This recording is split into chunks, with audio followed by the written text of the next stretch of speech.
Je suis parti à l'église pour faire ma repentance, sans rien donner sinon que ma vie. Je suis parti à l'église pour faire ma repentance, sans rien donner sinon que ma vie. Je n'ai rien à te donner, je n'ai rien à te donner, je n'ai rien à te donner sinon que ma vie. Je n'ai rien à te donner, je n'ai rien à te donner, je n'ai rien à te donner sinon que ma vie.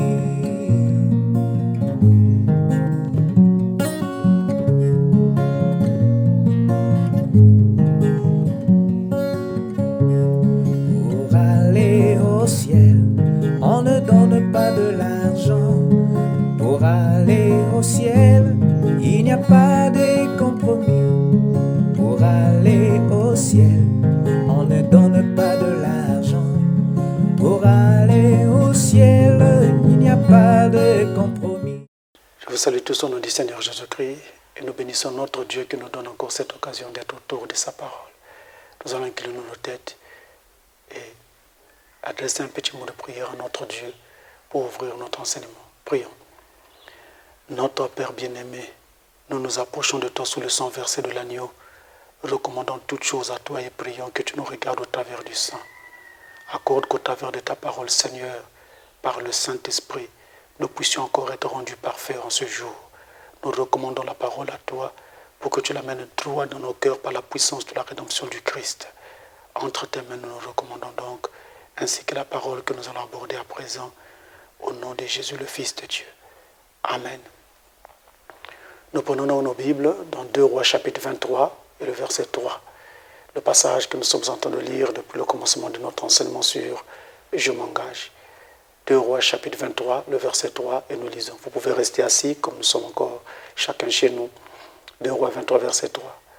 Le roi se tenait sur l'estrade et il traita alliance devant l'Éternel, s'engageant à suivre l'Éternel et à observer ses ordonnances, ses préceptes et ses lois de tout son cœur, de toute son âme, afin de mettre en pratique les paroles de cette alliance écrites dans ce livre, et tout le peuple entra dans l'alliance. Nous prenons également le livre de Deutéronome au chapitre 14, au verset 22, nous lisons « Tu lèveras la dîme de tout ce que produira ta sémence, de ce que rapportera ton champ chaque année. » Alors, par la grâce de Dieu, aujourd'hui, nous continuons notre enseignement sur « Je m'engage ». Et nous avons montré qu'on ne peut pas être chrétien sans prendre un engagement. Frère Branham nous a dit que cela se passe exactement comme dans le cas du mariage, où un homme et une femme doivent s'unir. Cet homme doit s'engager à prendre cette femme comme épouse, et cette femme également doit s'engager à accepter d'être l'épouse de cet homme. Donc il y a un engagement dans le cas du mariage, mais il y a également un engagement lorsque nous voulons marcher avec Christ. Donc être chrétien signifie qu'on a pris un engagement pour marcher avec le Seigneur. Le mot chrétien signifie petit du Christ. Ça veut dire que Christ est venu dans notre vie et maintenant il vit en nous, contrôle nos vies. Mais seulement, avant que cela ne soit ainsi, nous devons d'abord prendre un engagement pour que nous devenions chrétiens. Donc ça impose un engagement.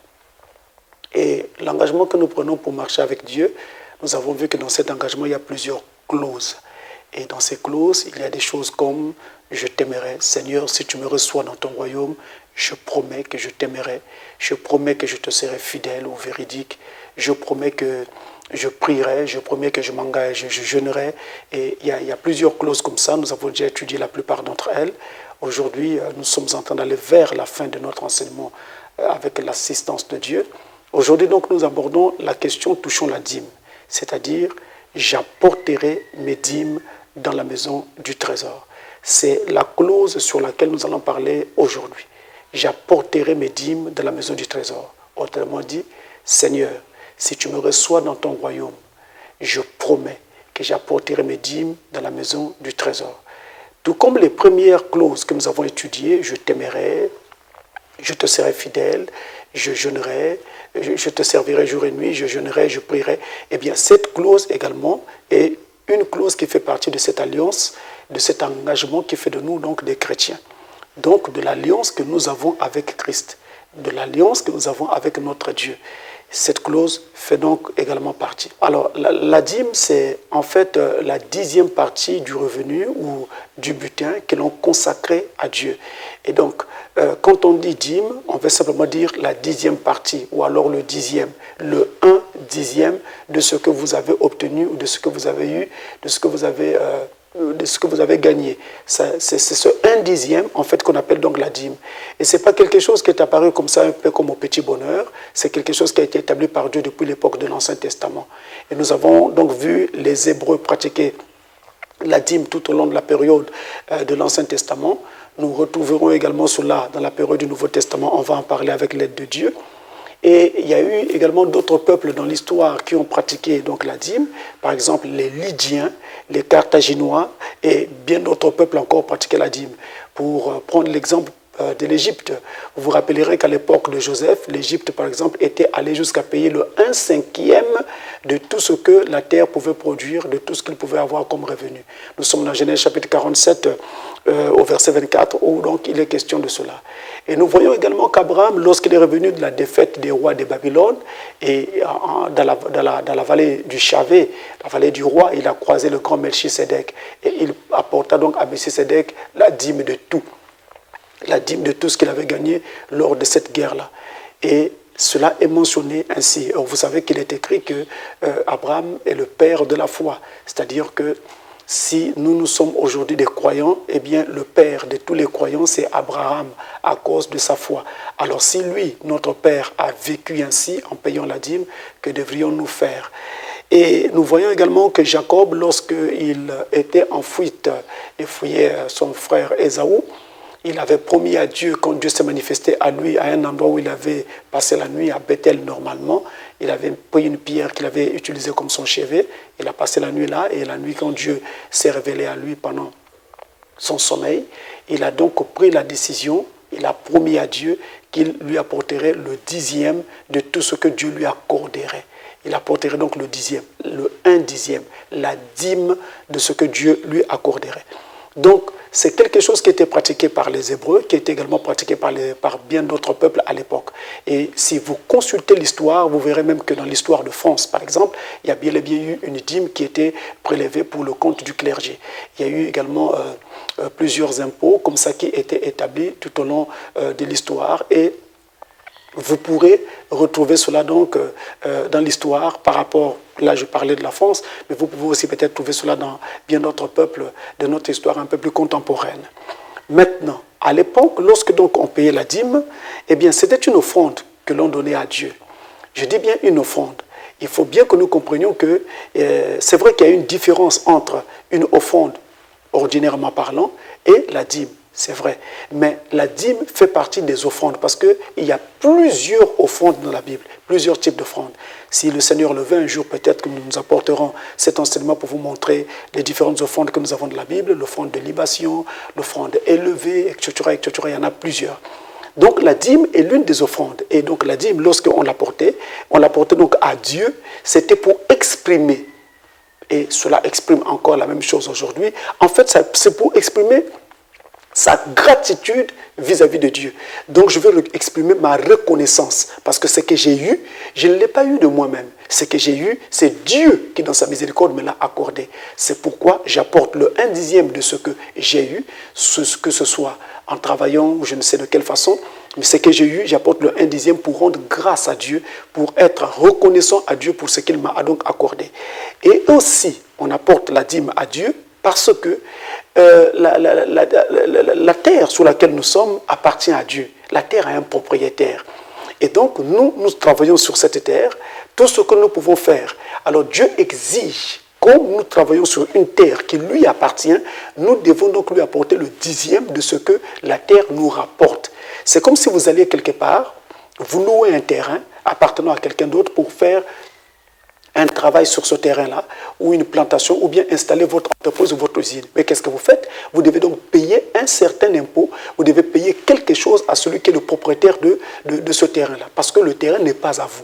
De la même façon, la terre n'étant pas à nous, nous avons donc à apporter à Dieu une dîme, apporter à Dieu quelque chose. Alors, Dieu avait fixé ce montant au 10e. Il aurait pu dire, faire que ce soit plus que cela ou moins que cela. Mais il a préféré faire en sorte que ce soit le 10e. Donc, il y a un montant qui est fixe. Tout comme dans les impôts que nous avons dans la plupart des systèmes de nos pays, il y a une tarification, il y a un pourcentage qui est donc affecté à ces impôts-là. Il y a une opération qui permet de calculer cet impôt et cette opération est fixe. On ne peut pas donc changer d'opération. Chaque année, chaque fois qu'il faut payer cet impôt, on calcule l'impôt sur la même base, de la même façon. Et c'est ce que Dieu également a fait, et bien avant que nos États ne puissent légiférer ainsi. C'est ce que Dieu fit. Il établit donc comme ça un impôt qui a été fixé donc au 10e. Et donc lorsque nous payons cette dîme, il y a au moins 3 raisons pour cela. La première, je l'ai dit, c'est pour exprimer notre gratitude à Dieu parce que c'est lui qui nous donne. Nous n'avons pas fait, ou plutôt, si lui n'avait pas voulu nous donner, nous n'aurions pas eu. Et la deuxième raison pour laquelle nous payons la dîme, c'est pour exprimer donc notre reconnaissance à Dieu pour tous les biens dont nous jouissons ici-bas, ainsi que pour la terre même sur laquelle nous travaillons, parce que le véritable propriétaire de tout cela, c'est Dieu lui-même. Et la Bible va dire ceci, dans le livre des Psaumes, au chapitre 50, nous allons du verset 7 jusqu'au verset 12. Alors ici, au travers de cet enseignement, je vais essayer d'être très scripturaire, pour permettre aux gens de se rendre compte de ce que Dieu a dit dans sa parole, et que ce ne soit pas des opinions plutôt humaines, mais je vais essayer d'apporter vraiment la parole de Dieu, avec la Bible et le message du temps de la fin. Alors, faisons très attention alors que nous commençons à présent ce voyage. Dans le livre des Psaumes, au chapitre 50, au verset 7 à 12, il est donc écrit « Écoute mon peuple et je parlerai, Israël, et je t'avertirai. Je suis Dieu, ton Dieu. Il n'est pas seulement Dieu, il est ton Dieu, il est notre Dieu, il est mon Dieu. » Donc, on ne doit pas le prendre comme étant un Dieu comme ça au hasard ou bien un Dieu de façon générale. Le chrétien doit savoir que celui que nous appelons le Seigneur Jésus-Christ, il n'est pas seulement Dieu, mais il est son Dieu. Il est mon Dieu, il est ton Dieu. Le chrétien doit le prendre ainsi. C'est ça notre véritable foi. Verset 8. Ce n'est pas pour tes sacrifices que je te fais des reproches à Israël. Tes holocaustes sont constamment devant moi. Je ne prendrai pas de taureau dans ta maison, ni de bouc dans tes bergeries, car tous les animaux des forêts sont à moi. Car tous les animaux des forêts sont à moi. Toutes les bêtes des montagnes par milliers. Je connais tous les oiseaux des montagnes. Et tout ce qui se meut dans les champs m'appartient. Si j'avais faim, je ne te le dirais pas. Car le monde est à moi et tout ce qu'il renferme. Vous entendez cela? Il est le véritable propriétaire du monde, il est le véritable propriétaire de tout l'univers, il est le véritable propriétaire de tous les biens dont nous jouissons ici-bas. Que ce soit parce que nous sommes engagés dans une entreprise quelque part, nous travaillons, nous avons un salaire à la fin du mois, ou que ce soit parce que nous-mêmes nous produisons ces biens-là parce que nous avons notre propre entreprise ou notre propre activité, mais nous sommes sur une terre qui appartient à Dieu. Nous devons payer un impôt pour cela. C'est comme dans nos pays. Nous sommes dans un pays, vous êtes citoyen d'un pays, vous êtes tenu de payer des impôts à l'État. Pourquoi? Parce que vous êtes dans ce pays-là. En travaillant dans le pays, en travaillant sur le territoire, vous devez apporter un impôt à l'État. Parce que c'est au travers de cela que nous soutenons ou bien que nous cotisons pour permettre à l'État donc de faire tourner la machine. Mais lorsque nous payons cet impôt à l'État, nous ne disons pas à l'État, pourquoi tu viens prendre mon argent alors que tu n'as pas travaillé cet argent? C'est moi qui me suis battu seul et toi tu viens te servir. Nous ne disons jamais cela à l'État. Nous avons par exemple les IRPP, l'impôt sur le revenu des personnes physiques, personne ne s'en plaint. Et on a plusieurs types d'impôts comme ça, par exemple, surtout dans des pays où il y a beaucoup de taxation. Il y a plusieurs types d'impôts possibles. Mais nous ne nous plaignons pas. Nous ne disons pas pourquoi vous prenez cet argent-ci. Alors que vous n'avez rien fait pour avoir cet argent. Je me suis bâti seul pour l'avoir. Le fait que vous soyez citoyen d'un pays et le fait que vous travaillez sur le territoire national, que vous soyez citoyen ou pas, je veux dire que vous ayez la nationalité ou pas, mais comme vous êtes sur le territoire et vous travaillez sur le territoire, vous avez des impôts à payer à l'État par rapport au fait que sur ce territoire-là, on vous a donné la possibilité de travailler. Et donc, si nous acceptons de payer l'impôt à l'État parce que nous travaillons sur le sol qui appartient à un gouvernement donné, je veux dire à un État donné, eh bien, nous devons aussi comprendre que le monde dans lequel nous habitons ne nous appartient pas, il appartient à Dieu, il est le véritable propriétaire du monde et donc de ce fait, nous avons un impôt à lui verser et cet impôt, Dieu l'a appelé la dîme, le 1/10, le 10e. Voilà comment est-ce que Dieu l'a appelé. Et il dit donc aux chrétiens que vous devez apporter dans ma maison du trésor toutes vos dîmes et vos offrandes. J'avais en ce moment.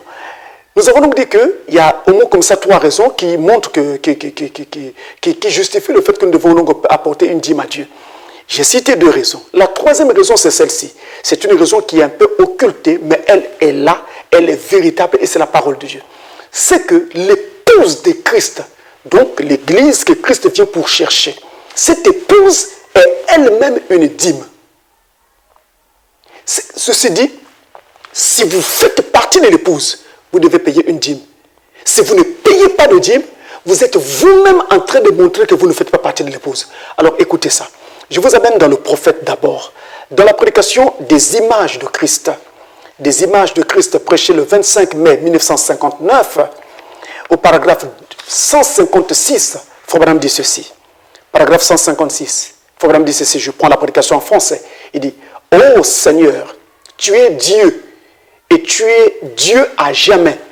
Et nous sommes heureux de savoir que tu as promis que tu aurais un reste quand tu reviendrais sur la terre.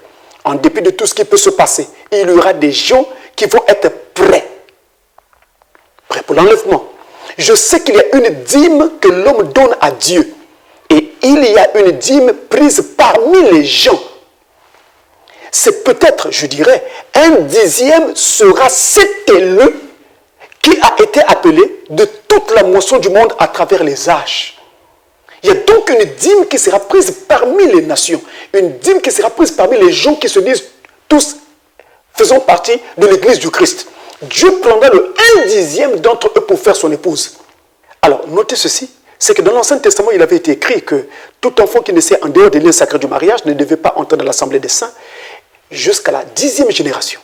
Alors, Ruth était moabite. Et Moab était né dans des conditions pareilles. Donc du coup, les habitants de Moab, déjà les toutes premières générations, n'avaient pas accès à l'assemblée des saints. Simplement à cause de cette loi. Mais quand Ruth, bien qu'étant moabite, est née, elle est née dans une génération qui pouvait alors entrer. Ruth était de la 10e génération. Elle pouvait entrer. Et vous voyez qu'en étant de la 10e génération, elle est devenue le symbole de l'épouse dans l'Ancien Testament, mais en étant de la 10e génération, était le 1/10 de l'époque à Moab. Et il y aura donc comme ça l'épouse de Christ qui va constituer le 10e de ce que Dieu va donc prendre dans l'enlèvement. Je veux dire, de l'église qui se nomme église de Christ, ce que Dieu prend dans l'enlèvement, cette épouse-là sera formée du 1/10. L'épouse donc elle-même étant le 10e, Dieu veut donc que l'épouse également paye une dîme pour justement être ou bien traduire dans les actes et dans les faits ce qu'elle est en réalité. Voilà ce que nous dit donc l'Écriture au sujet du fait de payer la dîme. Pourquoi donc nous payons la dîme? Maintenant, il existe aujourd'hui dans le monde chrétien une très grande confusion à propos de certains termes que nous trouvons dans le Nouveau Testament. Et cela a jeté une confusion énorme, surtout parmi les églises dites de réveil. Je ne dis pas ceci pour attaquer quelqu'un, je ne dis pas ceci pour déstabiliser l'église de quelqu'un, en tout cas loin de moi une pensée pareille, mais je suis tenu de dire la vérité pour pouvoir aider tous les enfants de Dieu, peu importe leur confession et peu importe leur bon religieux, afin qu'ils aient la lumière de la parole de Dieu. Et ça, c'est ma responsabilité et je ne peux pas l'esquiver. Alors, il y a donc comme ça une grande confusion qui est née dans le milieu chrétien à propos donc de cette question de la dîme, à cause de certains termes, de certaines notions que nous trouvons dans le Nouveau Testament. Écoutez ceci, nous allons dans le livre de Timothée, 1 Timothée chapitre 6 et au verset 18, il est écrit « Recommande-leur de faire du bien, d'être riche en bonnes œuvres, d'avoir de la libéralité, de la générosité. » Il y a le mot libéralité, il y a le mot générosité qui introduisent donc des notions nouvelles dans le Nouveau Testament ici et qui donc en fait ont créé une véritable confusion dans le milieu chrétien. Libéralité, générosité, ça ne s'arrête pas là. Dans Hébreux chapitre 13 et au verset 16, il est écrit « Et n'oubliez pas la bienfaisance et la libéralité, car c'est à de tels sacrifices que Dieu prend plaisir. » Ici, un autre mot apparaît, la bienfaisance. Donc du coup, nous avons comme ça plusieurs termes de ce genre qui ont créé une sorte de confusion dans les milieux chrétiens. Les gens se sont dit, je ne sais pas si c'était par calcul ou simplement par erreur, ils se sont dit qu'on n'a plus besoin de payer la dîme aujourd'hui, il faut plutôt user de libéralité. Parce que, voyez-vous, avec la dîme, vous n'apportez que le 1/10. Voyez-vous, si vous avez 50 €, mais vous n'allez apporter que 5 € en dîme, parce que vous divisez 50 € par 10. votre dîme ne fera que 5 euros. Si vous avez 1000 francs, vous n'apporterez que 100 francs CFA. Pourquoi? Parce que vous allez faire 1000 francs divisé par 10, votre dîme ne fera que 100 francs CFA. Or, si l'on parle de libéralité, la libéralité ne vous amènera pas à un montant fixe. La libéralité va aller au-delà, c'est souple. On peut donc aller au-delà de ce que le dixième est censé être. Sur 50 euros, au lieu d'apporter 5 euros à peine, vous apporterez peut-être 25 euros. Voyez-vous, la moitié de ce que vous aurez eu. Parce que ça, c'est la libéralité. Si vous avez 1000 francs CFA, vous apporterez peut-être 700 francs. Au-delà de la moitié de ce que vous avez eu. Pourquoi cela? Simplement parce qu'avec la libéralité, c'est très souple. Il n'y a pas un montant fixe. Vous pouvez aussi apporter bien moins que cela. Mais il n'y a pas un montant fixe avec la libéralité. Or, avec la dîme, avec le dixième, il y a un montant fixé. Si j'ai 100 francs divisé par 10, je n'apporterai que 10 francs. Parce que 100 francs divisé par 10 me donne 10 francs. Ma dîme ne fera que 10 francs seulement. Parce que c'est tout ce que j'ai eu. Mais c'est fixé et c'est assez faible. Et on dirait, mais comment on va continuer à vivre avec des montants faibles comme ça? Il faut donc trouver un moyen pour essayer de maximiser. C'est une erreur. Parce que ce n'est pas ce que Dieu a dit dans sa parole.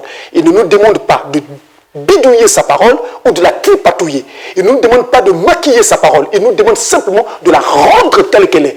Et voilà pourquoi ici, je voudrais donc me faire ce devoir. Notons d'abord ceci. Nous avons donc, j'ai dit, plusieurs termes comme ça. Mais définissons-le à un moment. La libéralité, en fait, c'est en fait une attitude de générosité. Voilà pourquoi d'ailleurs, même dans la Bible, quand nous avons lu, après avoir parlé de libéralité dans 1 Timothée 6, automatiquement on cite la générosité. Donc c'est la disposition à donner. Un cœur qui est toujours disposé à donner. C'est ça la libéralité. Je suis disposé à donner, à partager, à faire des largesses. C'est la libéralité. Ensuite, nous avons la générosité.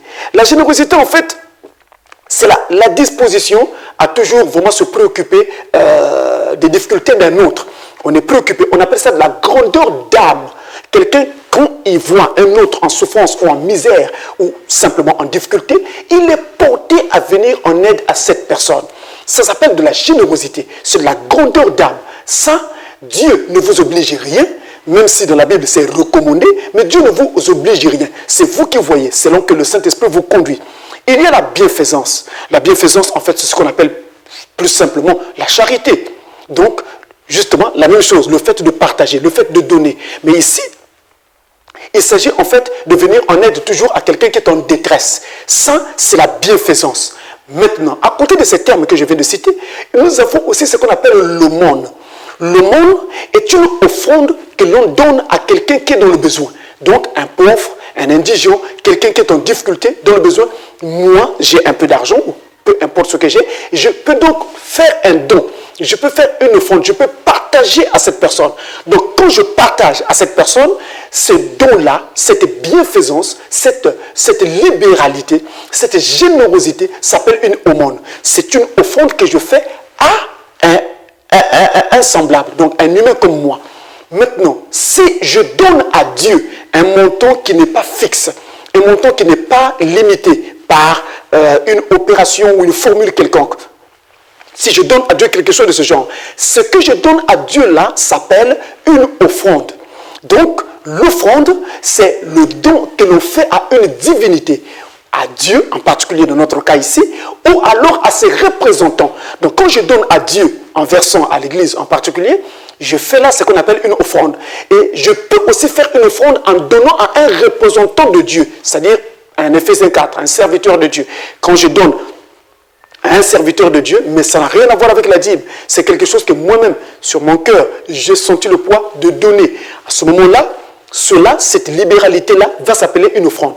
Donc, notons que libéralité, générosité et bienfaisance renvoient au même acte de générosité. Donc, en fait, ces trois termes-là nous renvoient à la même chose, en fait. Libéralité, générosité et ainsi que bienfaisance. Ça nous renvoie à la même chose. Maintenant, cette bienfaisance-là, lorsqu'elle est adressée à un semblable, à un humain comme moi, cette bienfaisance s'appelle dans la Bible une aumône. Mais quand cette bienfaisance est adressée à Dieu ou à un de ses représentants, comme par exemple les serviteurs de Dieu, les Éphésiens 4, cette bienfaisance cesse d'être appelée une aumône, elle s'appelle maintenant une offrande. Donc, à côté de l'aumône et de l'offrande, nous avons la dîme. La dîme, elle, qui est calculée sur la base d'une formule, le 1/10. vous allez donc multiplier ce que vous avez eu par 1 et vous divisez tout par 10. Parce que 1 sur 10. Pour trouver donc le 1 dixième, vous ferez donc le montant que vous avez eu multiplié par 1 et divisé par 10. Et comme vous savez que 1 est un élément neutre dans la multiplication, eh bien, qu'est-ce que vous ferez? Puisque ça donnera le même montant, vous prendrez donc simplement le montant que vous avez eu, vous le divisez par 10 et vous trouvez votre dixième. Voilà donc le dixième. Il est donc calculé sur la base d'une formule qui est fixe. Maintenant, ici, l'aumône est différente de l'offrande et l'offrande elle-même est différente de la dîme. Mais entre-temps, l'aumône et l'offrande, tous ces deux-là sont des actes de bienfaisance, sont des actes de générosité, sont des actes de libéralité. Ne confondez pas. Libéralité, générosité et bienfaisance se résument en aumône. Aumône lorsque cela est adressé à un individu. J'ai partagé à un humain comme moi. Et cela se résume en offrande lorsque cela est adressé à Dieu. J'ai partagé à Dieu en donnant à l'Église, où je donne à ses représentants, ses serviteurs. En ce moment-là, ça s'appelle une offrande. Mais la dîme n'a rien à voir avec tout ça. La dîme n'est pas une bienfaisance. La dîme n'est pas une libéralité. La dîme est un impôt que nous payons. Voyez-vous que quand vous payez l'impôt à l'État, à la fin du mois, cet impôt n'est pas un acte de bienfaisance vis-à-vis de l'État. Cet impôt est une taxe que vous payez parce que vous avez là une formule et une loi qui a été établie pour dire que l'État prélèvera tel montant sur telle ou telle base de ceci et de cela chez vous, chaque fin du mois. Ou selon la période qui a été fixée. Parce qu'il y en a qui se payent chaque fin du mois, il y en a qui se payent à la fin d'un trimestre ou d'un bimestre ou alors à la fin d'une année. Donc, vous voyez, c'est ainsi que nous devons déjà donc faire la différence entre ces différentes notions. Maintenant, dans le Nouveau Testament, la grande question qui se pose dans les milieux chrétiens, donc, c'est celle-ci. Est-ce que la dîme est encore d'actualité aujourd'hui? Nous trouvons la dîme abondamment répandue dans la période de l'Ancien Testament, mais nous ne semblons pas avoir répandu de la période néo-testamentaire. Alors, on se demande, est-ce que la dîme est vraiment encore d'actualité dans le Nouveau Testament? Et justement, il y a un passage du Nouveau Testament qui a créé le trouble. Mais le passage du Nouveau Testament qui a créé le trouble a créé le trouble avec raison. Parce que notez bien, Faubourg m'a dit, Dieu se tient dans cette parole, aveuglons les yeux des uns et ouvrons les yeux des autres. Et c'est Jésus lui-même d'ailleurs qui parle. Nous sommes dans Matthieu chapitre 23, le verset 23 également. Écoutez ce qu'il dit. Matthieu 23, verset 23, il est écrit, « Malheur à vous, scribes et pharisiens hypocrites, parce que vous payez la dîme de la menthe, de l'ânette et du cumin, et que vous laissez ce qui est plus important de la loi, la justice, la miséricorde et la fidélité. C'est là ce qu'il fallait pratiquer sans négliger les autres choses. » Ce passage a créé une forte confusion dans les milieux chrétiens. Et donc on a utilisé ce passage pour montrer aux gens que dans le Nouveau Testament, on ne paye plus de dîmes. Est-ce que c'est vraiment ce que dit ce passage? Relisons-le calmement. Malheur à vous, scribes et pharisiens hypocrites, parce que, je ralentis la cadence, vous payez la dîme de la menthe, de l'ânette et du cumin, et que vous laissez ce qui est plus important dans la loi, la justice, la miséricorde et la fidélité. C'est là ce qu'il fallait pratiquer sans négliger les autres choses. Je ne sais pas si nous parlons français. Je ne sais pas si nous parlons français. Ce passage est là, noir sur blanc, c'est écrit. Regardez dans vos Bibles, noir sur blanc. On dit que la justice, la miséricorde et la fidélité sont les choses les plus importantes dans la loi. J'en conviens. Et je dis amen à Jésus-Christ ici quand il dit ceci. Mais il n'a pas dit qu'à cause de cela, on devait oublier le paiement de la dîme. Tenez, la justice, c'est le fait en fait de rechercher perpétuellement le droit, de donner à chacun ce qui lui appartient. Ça, c'est la justice. Être toujours dans le droit. Toujours dans le droit. La miséricorde, c'est le fait en fait d'avoir pitié des autres. Et la fidélité, c'est le dévouement sans faille, c'est-à-dire la loyauté, tout simplement. Maintenant, on dit que nous devons pratiquer ces trois choses, mais sans oublier les autres choses. Quelles choses? Mais justement, la dîme dont on a parlé ici, sans oublier toutes les autres choses dont parle la loi. Parce que c'est dans l'Ancien Testament que nous trouvons mentionné la question sur la dîme. Donc, tout ce dont parle la loi, on ne néglige pas cela. Attention, quand on dit sans négliger, négliger en fait, ici veut dire oublier, omettre, ne pas tenir pour compte, ne pas prendre en compte. Ça, c'est négliger. Mais quand on dit sans, eh bien sans introduit un complément de manière, pour dire, un complément de manière qui marque le manque, l'exclusion. Donc quand on dit sans négliger, c'est pour dire, ne négligez pas, n'omettez pas, ne négligez pas, n'omettez pas toutes les autres choses dont parle la loi. Il n'avait jamais été dit qu'on devait abandonner cela. Pour preuve, tenez, après avoir dit ceci dans Matthieu, nous allons plus loin dans le Nouveau Testament, dans Hébreux chapitre 7. Nous voyons le grand Melchisédek lui-même, celui qui n'a ni père, ni mère, ni commencement de vie, ni fin de vie, ni généalogie, venir. Et quand il arrive, qu'est-ce qu'il fait? Il parle avec Abraham, après Abraham lui donne la dîme de tout, et il prend. Pourquoi a-t-il pris la dîme? Il aurait dû refuser pour dire, non, attention, nous sommes dans une dispensation où la dîme n'est plus de mise. Mais il a pris. Et Abraham lui a apporté cette dîme. Et Melchisédek a pris. Et cela a été rapporté dans le Nouveau Testament, dans le livre des Hébreux. Pourquoi cela a-t-il été rapporté? Pour qu'on rapporte une chose qui ne tenait plus, qui n'avait plus raison d'être. Cela est encore valable dans la période du Nouveau Testament. Et Frère Branham, qui est le messager du temps de la fin, sur cette question, il dit ceci. Dans la prédication, question-réponse du 23 juillet 1961, c'est lui le messager du temps de la fin. Écoutez ce qu'il dit. Question-réponse du 23 juillet 1961, c'est la même brochure qui est encore appelée Dieu mal compris.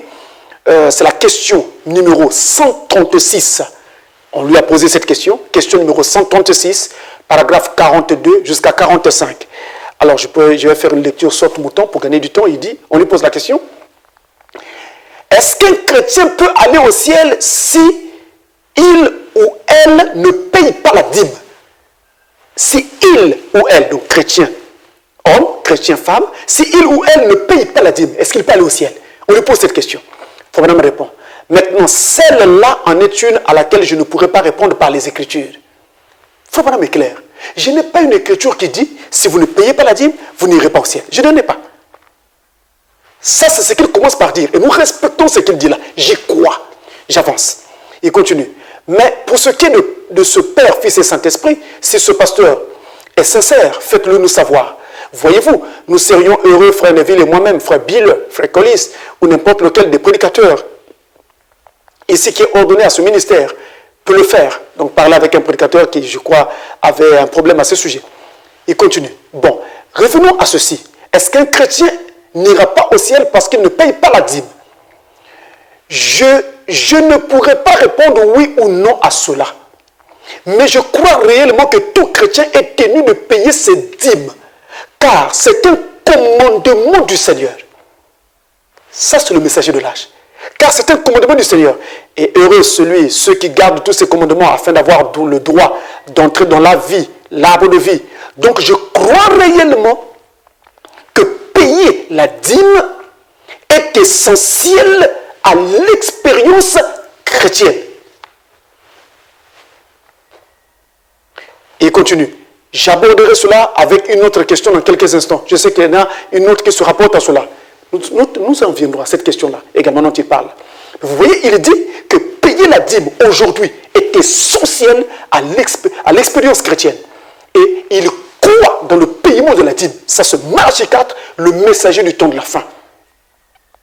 Donc on ne peut pas changer une disposition qui avait été établie par Dieu. À l'époque, donc, lorsque la dîme avait été établie, il y avait un but.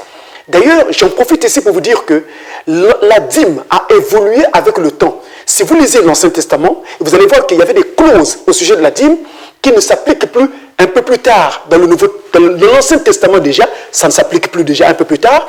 Et quand on arrive au Nouveau Testament, ça a beaucoup changé également. Qu'est-ce qui se passait? La question de la dîme était en train d'être amendée au fur et à mesure. Il fut un temps où la dîme était utilisée pour le bien des Lévites, mais la dîme était aussi utilisée pour aider les pauvres.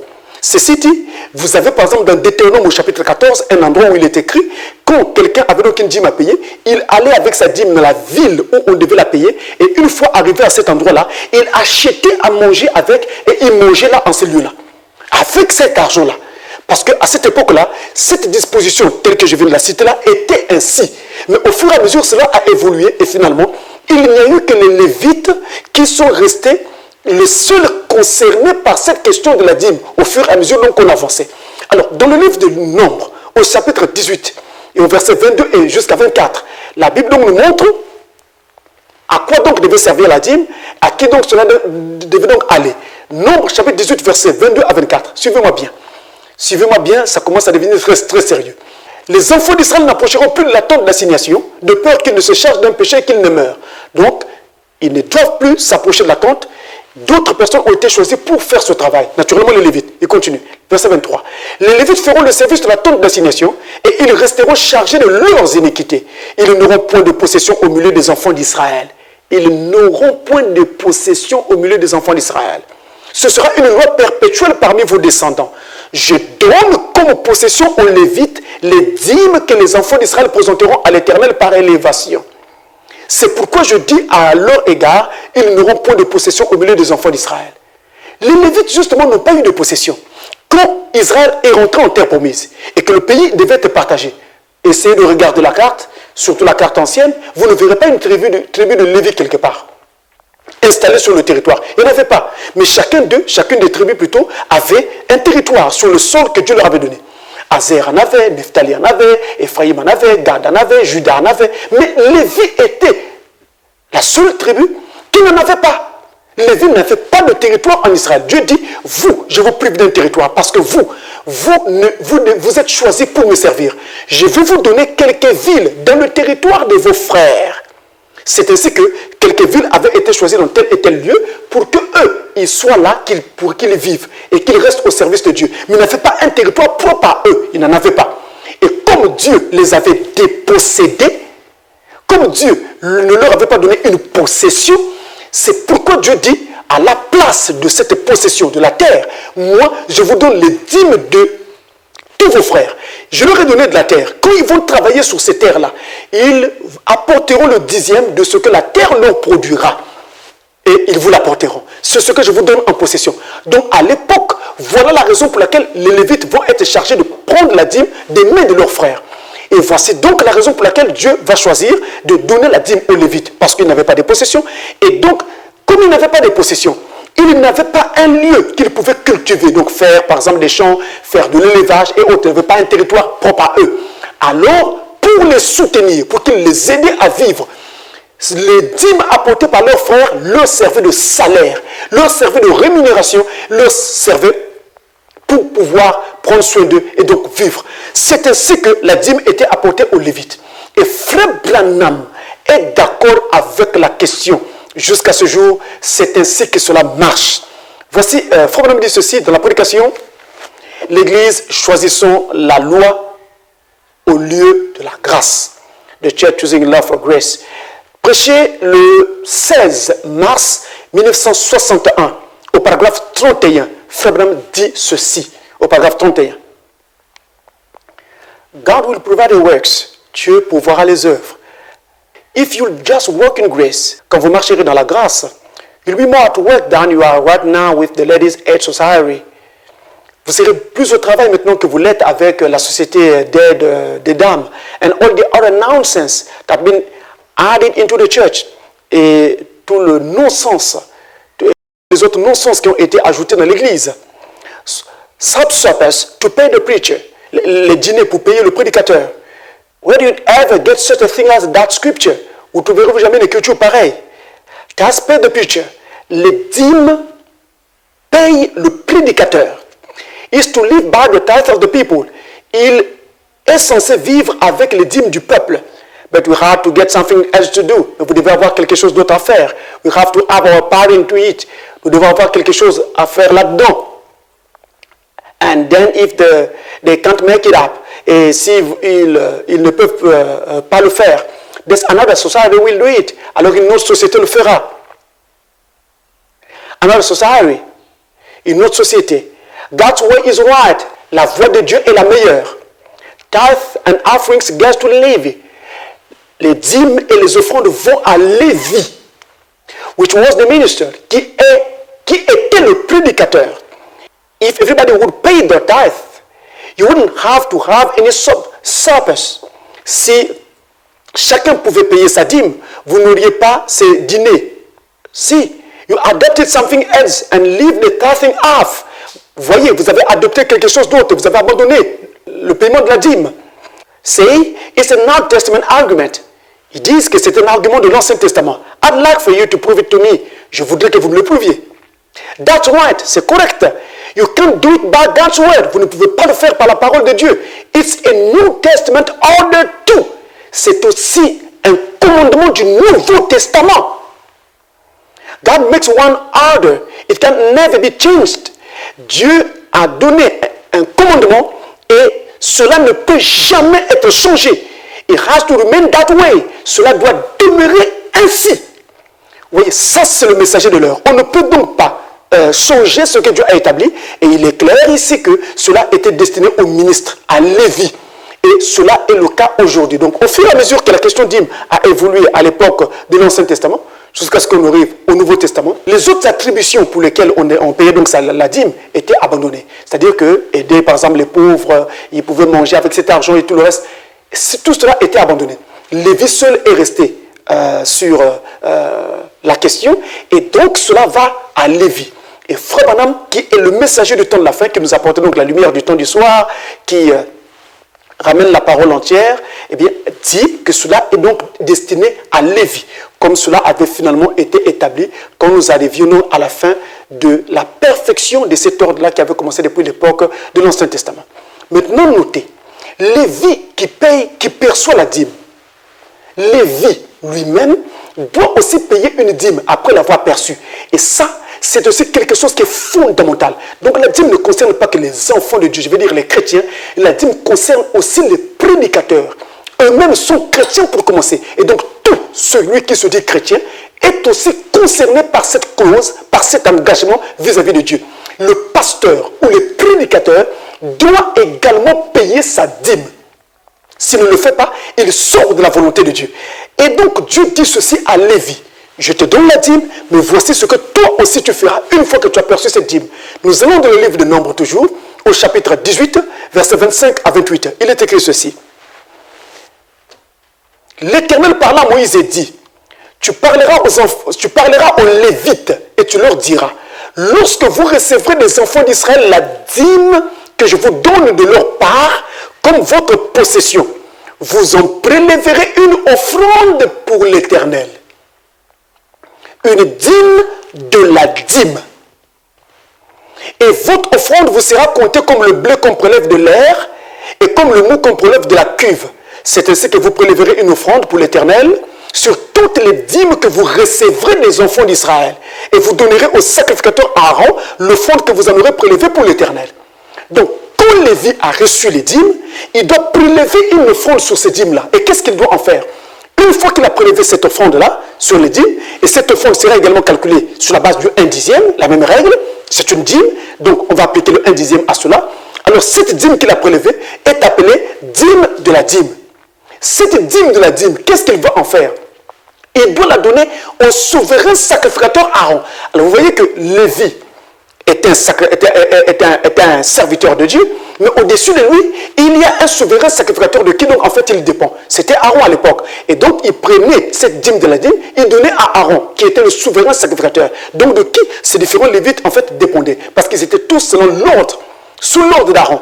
Le sacerdoce de l'Ancien Testament était un sacerdoce lévitique. On appelait également cela le sacerdoce d'Aaron. Alors, mes amis, lorsque donc ils ont prélevé cela, ils donnaient cela à Aaron.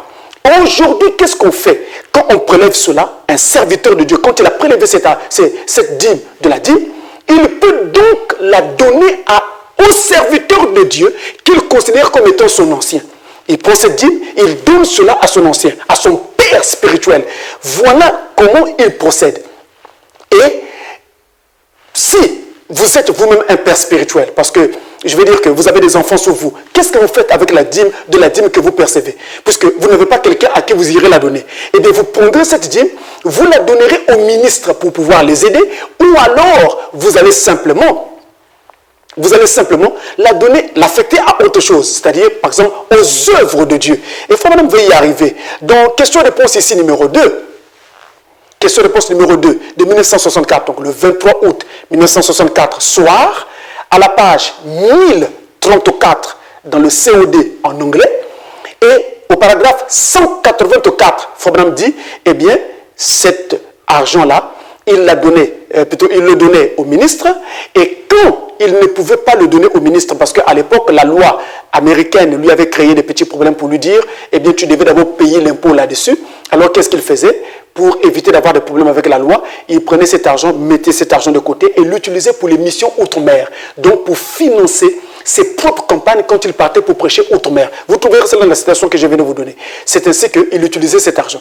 Ainsi, on peut utiliser cet argent dans les œuvres de Dieu ou alors donner cet argent au serviteur de Dieu que vous considérez comme étant votre père spirituel ou votre ancien. Vous lui donnez cet argent. Ou vous mettez cet argent directement dans l'œuvre de Dieu afin que cela puisse bénir l'œuvre de Dieu. Donc un pasteur lui-même aussi doit payer la dîme et cette ordonnance ne concerne pas que les enfants de Dieu. Maintenant, comment on fait donc pour la calculer cette dîme? Juste avant de parler du calcul de la dîme, il est impératif que je vous dise d'abord ceci, que Dieu prend cette ordonnance très au sérieux, à tel point que cette ordonnance dans la Bible est même assortie de menaces, voire même de menaces de malédiction et de mort, parce qu'on n'aurait pas payé la dîme. Il ne s'agit pas de moi, je ne fais que répéter ce que la Bible dit. Et c'est l'une des ordonnances autour de laquelle Dieu martèle de façon très très forte. Écoutez très bien, dans Malachie chapitre 3, versets 7 à 12, il est écrit: depuis le temps de vos pères, vous vous êtes écartés de mes ordonnances et vous ne les avez point observées. Revenez à moi et je reviendrai à vous, dit l'Éternel des armées. Et vous dites, en quoi devons-nous revenir? Un homme trompe-t-il Dieu? Car vous me trompez. Et vous dites, en quoi t'avons-nous trompé? Dans les dîmes et les offrandes. Et vous êtes frappés par la malédiction. Nous sommes au verset 9. Et vous me trompez, la nation tout entière. Apportez à la maison du trésor toutes les dîmes, afin qu'il y ait de la nourriture dans ma maison, dans la maison du trésor.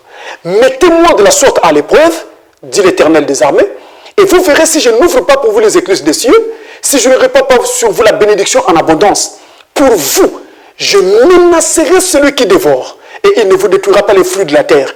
Et la ville ne sera pas stérile dans vos campagnes, dit l'Éternel des armées. Toutes les nations vous diront heureux, car vous serez un pays de délices, dit l'Éternel des armées. Donc vous voyez, la dîme est assortie de grandes bénédictions.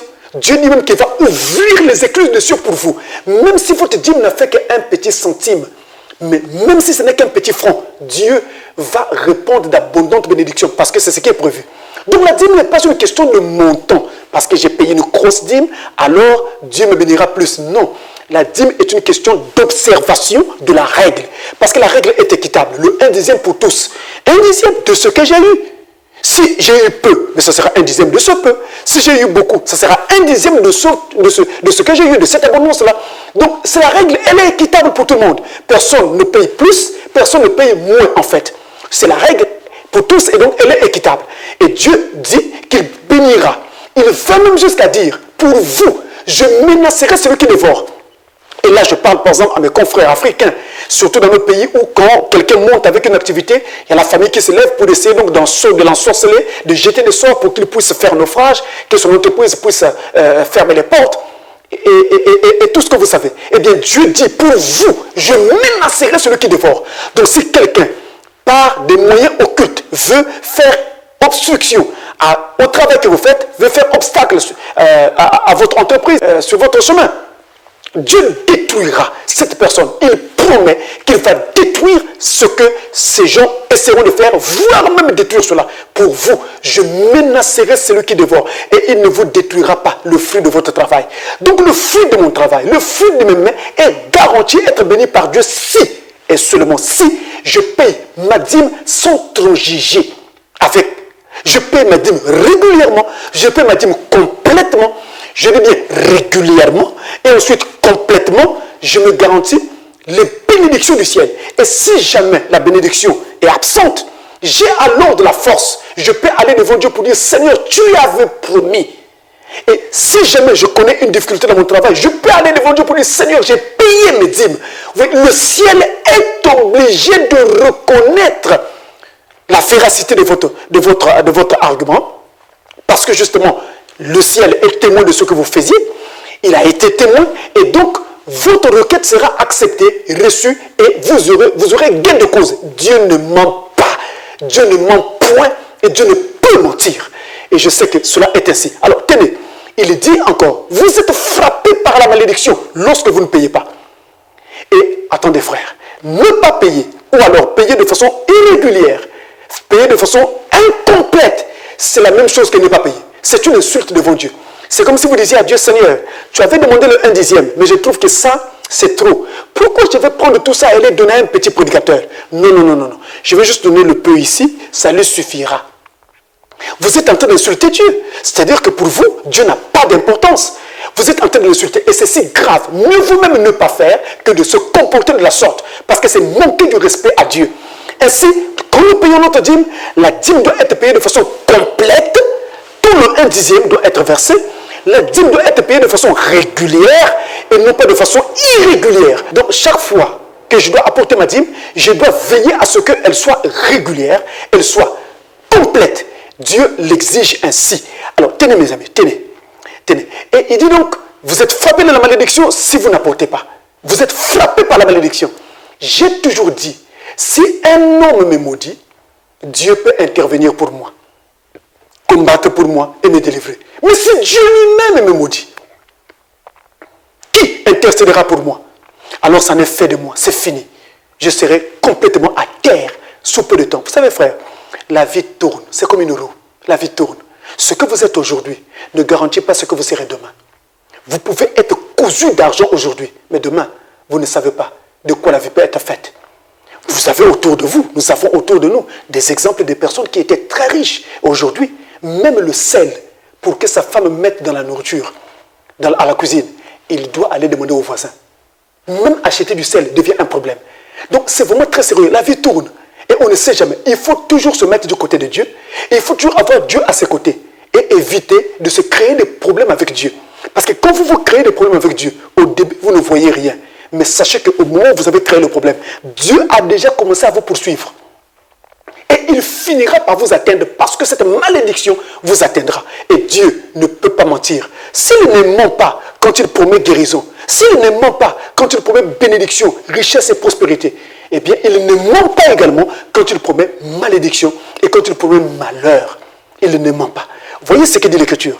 Dans le livre de Agé, au chapitre 1, au verset 1 jusqu'à 11, il est écrit: la seconde année du roi Darius, le premier jour du 6e mois, la parole de l'Éternel fut adressée par Agé le prophète à Zorobabel, fils de Shealtiel, gouverneur de Juda, et à Josué, fils de Josadak, le souverain sacrificateur, en ces mots. Ainsi parle l'Éternel des armées. Ce peuple dit, le temps n'est pas venu, le temps de rebâtir la maison de l'Éternel. C'est pourquoi la parole de l'Éternel leur fut adressée par Agé, le prophète, en ces mots. Est-ce le temps pour vous d'habiter vos demeures lambrissées quand cette maison est détruite? Ainsi parle maintenant l'Éternel des armées. Considérez attentivement vos voies. Vous sémez beaucoup et vous recueillez peu. Vous mangez et vous n'êtes pas rassasiés. Vous buvez et vous n'êtes pas désaltérés. Vous êtes vêtus et vous n'avez pas chaud. Le salaire de celui qui est à gage tombe dans un sac percé. Vous avez gagné de l'argent par votre travail, vous l'amenez à la maison, mais des problèmes surviennent qui fait partir tout l'argent. Maladie, des choses de ce genre, tout l'argent est parti. Ainsi parle l'Éternel des armées. Considérez attentivement vos voies. Montez sur la montagne, apportez du bois et bâtissez la maison. Ma maison, entendez. J'en aurai de la joie, je serai glorifié, dit l'Éternel. Vous comptiez sur beaucoup, et voici vous avez eu peu. Vous l'avez rentré chez vous, mais j'ai soufflé dessus. Pourquoi, dit l'Éternel des armées? À cause de ma maison qui est détruite, que vous avez abandonnée, tandis que vous vous empressez chacun pour sa maison. C'est pourquoi les cieux vous ont refusé la rosée, et la terre a refusé ses produits. J'ai appelé la sécheresse sur le pays. sur les montagnes, sur le blé, sur le mou, sur l'huile, sur ce que la terre peut rapporter, sur les hommes et sur les bêtes, et sur tout le travail des mains. Pourquoi? Parce que nous avons délaissé sa maison. À l'époque en Israël, il s'agissait de bâtir le temple de l'Éternel. Et ici, il s'agit justement de prendre soin de ce temple. Et la maison du trésor, c'est ce temple-là. Nous soutenons l'œuvre qui s'y fait en payant nos dîmes et en apportant nos offrandes. Mais quand nous ne le faisons pas, nous sommes en train de commettre le même péché qu'avait commis Israël. Et qu'est-ce que Dieu fit à cette époque-là? Il ferma le ciel. Et le ciel ne pouvait plus nous s'arroser. Alors, la rosée du ciel ne tombant plus, c'était la sécheresse totale. C'était donc les privations les plus dures. La Bible dit que l'obéissance vaut mieux que les sacrifices. Parce que quand arrive la période des sacrifices, parce que Dieu doit vous faire payer pour quelque chose, c'est comme ceci. C'est très pénible. Notez encore une chose. Dans Actes des Apôtres, au chapitre 5, versets 1 à 5. Mais un homme nommé Ananias, avec Saphira, sa femme, vendit une propriété et retint une partie du prix, sa femme le sachant. Puis il apporta le reste et le déposa aux pieds des apôtres. Parce qu'à cette époque-là, ils mutualisaient leurs biens, ils mettaient tout en commun. Pierre lui dit, Ananias, pourquoi Satan a-t-il rempli ton cœur au point que tu montes au Saint-Esprit et que tu as retenu une partie du prix du champ? S'il n'eût pas été vendu, ne te resterait-il pas? Le champ serait toujours à toi. Et après qu'il a été vendu, le prix n'était-il pas à ta disposition? Tu aurais pu dire, non, j'ai vendu à temps, mais j'ai mis à votre disposition tant. Comment as-tu pu mettre en ton cœur un pareil dessein? Ce n'est pas à des hommes que tu as menti, mais à Dieu. Ananias, entendant ces paroles, tomba et expira. Une grande crainte saisit tous les auditeurs. Aujourd'hui, la mort se fait de façon spirituelle. Et qu'est-ce que vous constatez? Au bout d'un certain temps, vous n'arrivez plus à prier. Vous n'arrivez plus à marcher. Vous rétrogradez peu à peu. Et en tout cas, votre comportement, votre nature est celle des païens. Il n'y a plus de différence. En fait, vous avez compromis votre enlèvement. C'est pourquoi ça ne sert à rien de tricher. Ça ne sert à rien de tricher. Mais vous jouez franc jeu avec Dieu. Quand vous payez votre dîme, je vous le dis, Dieu doit ramener ce que vous avez investi. Et plus que cela, la Bible dit quelque part, jette ton pain sur les eaux. Un jour, il te reviendra. Mais quand on jette son pain sur les eaux, il a quel volume? Le jour qu'il vous revient, il est comment? Il est un bébé d'eau et il grossit, il prend du volume. Et quand donc on a investi en payant sa dîme, en donnant une offrande, en soutenant par exemple la construction de votre église, qu'est-ce que vous faites en ce moment-là? Vous êtes en train d'investir pour le royaume de Dieu. Et c'est votre pain que vous êtes là en train de jeter sur les eaux de la parole. Et un jour, cela vous reviendra. Et quand cela vous reviendra, ça sera alors au double de ce que vous avez mis, au triple, au quintuple, on ne sait pas trop fois combien Dieu vous le rendra. C'est un principe de la parole. Alors, voilà donc ce que nous devons savoir avant d'entrer dans cette question calcul de la dîme. Une fois encore, avant d'entrer dans cette question sur le calcul de la dîme, notez encore ceci, c'est que cette dîme que Dieu exige, qui doit être payée au dixième, au complet et tout, cette dîme-là est en fait appelée dans l'Ancien Testament et donc dans la Bible, la dîme de tout. Et même dans le Nouveau Testament, lorsque cela est rapporté au sujet de ce qu'Abraham avait fait à l'époque, eh bien, il est question de la dîme de tout. Je dis bien la dîme de tout. J'arrive. Regardez. Avec Abraham, nous sommes dans Genèse chapitre 14, verset 20. Il est écrit, « Béni soit le Dieu très haut qui a livré tes ennemis entre tes mains. » Et Abraham lui donna la dîme de tout. À qui? À Melchisédek, lorsqu'il le croisa dans la vallée du roi, la vallée du Chavé. Dans Genèse 28, verset 22, ici, il est question de Jacob. Regardez. Cette pierre, c'est quand il passait la nuit à Bethel. Cette pierre que j'ai dressée pour monument sera la maison de Dieu. Et je te donnerai la dîme de tout ce que tu me donneras. C'est toujours la dîme de tout. Pas une dîme en partie. Pas non, je donnerai seulement la dîme de ceci. Non, la dîme de tout. Dans le livre des Chroniques, plutôt, je peux même reprendre d'abord le passage de Deutéronome que nous avons lu à l'ouverture de notre enseignement.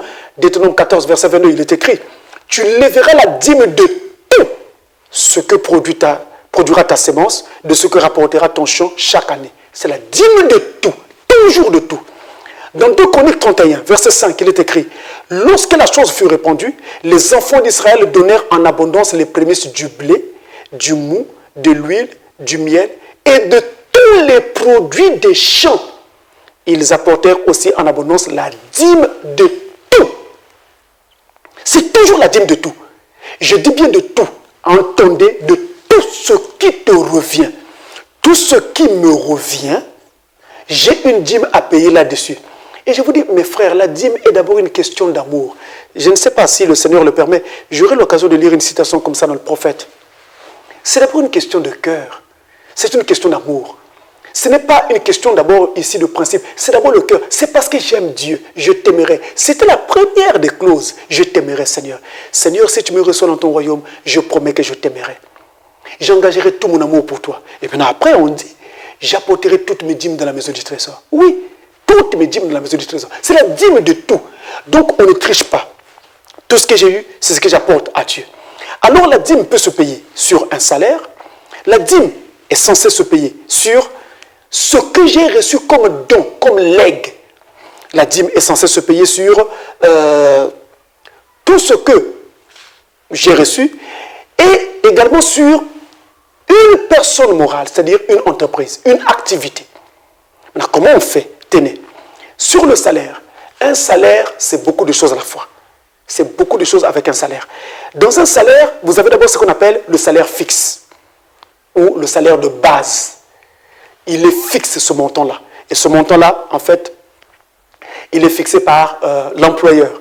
Au moment où vous êtes engagé dans l'entreprise, il y a une discussion qui se tient avec l'employeur, au cours donc de laquelle un montant est fixé par entente mutuelle naturellement, mais il faut que l'employeur donne son dernier avis. S'il est d'accord avec cela, alors voilà, c'est un montant qui est fixe. C'est le salaire de base.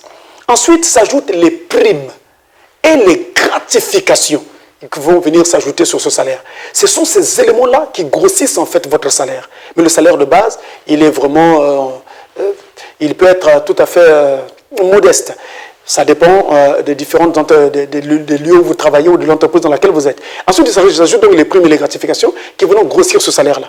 Et les primes sont de toutes sortes. Primes d'ancienneté, primes exceptionnelles, donc une prime exceptionnelle comme ça que l'entreprise vous donne, prime de bilan, prime de rendement, prime de salubrité, la prime du 13e mois, c'est-à-dire le 13e mois de l'année, prime ophtalmologique par exemple pour ceux qui travaillent dans le contexte des médias, etc. etc. Donc selon la corporation dans laquelle vous êtes, il y a donc comme ça des primes qui ont été affectées à votre métier. Ensuite, à côté donc du salaire fixe au salaire de base, il y a les primes et les gratifications. Viennent ensuite les avantages en nature.